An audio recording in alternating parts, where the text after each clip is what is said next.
This program is brought to you by Emory University. This video is about protecting yourself from a possible honor code violation and the consequences if you do.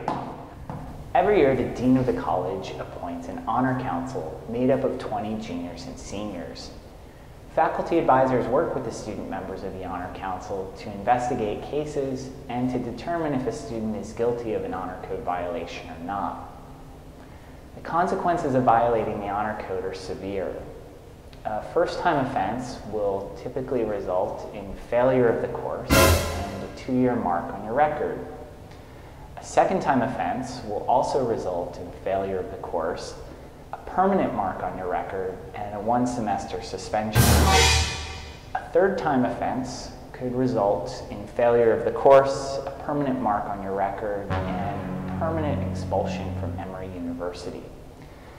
A very serious or egregious violation, even on the first time, could result in a suspension or expulsion. So it's very important that you do all your work honestly and that you not violate the honor code. There are some other consequences to violating the honor code as well. Medical schools, law schools, and graduate schools will all check your honor code record to see if you have a violation. If you do have a violation, it could have a negative impact on your application. Potential employers also check for honor code violations, and an honor code record could affect your ability to participate in certain programs on campus, like study abroad or transient study, or even applying to be an orientation leader or resident advisor. So it's really important that you do all your work honestly and follow the honor code. If you follow the honor code, you have no reason to worry. But there are some things you can do to protect yourself from looking suspicious. First and most important, whenever you have a question about what's expected, about an assignment, or about the honor code, be sure to ask your professor for clarification.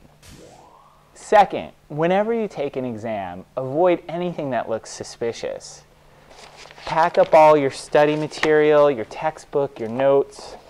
Put away your cell phone. Don't hide it in your lap. Everything away. If you need a pencil or a pen, ask your professor. If you have questions, ask your professor.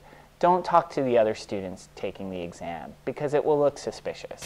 Third, sit far away from your study partners during exams.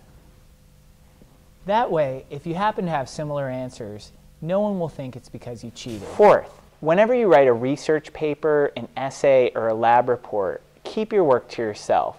Don't send the file to anyone. Even your friends might be tempted to steal or copy from you when a deadline approaches. Finally, become familiar with the standards of quoting and citing material. Be sure you know what plagiarism is, and check out the following videos which will take you through the basics. The preceding program is copyrighted by Emory University.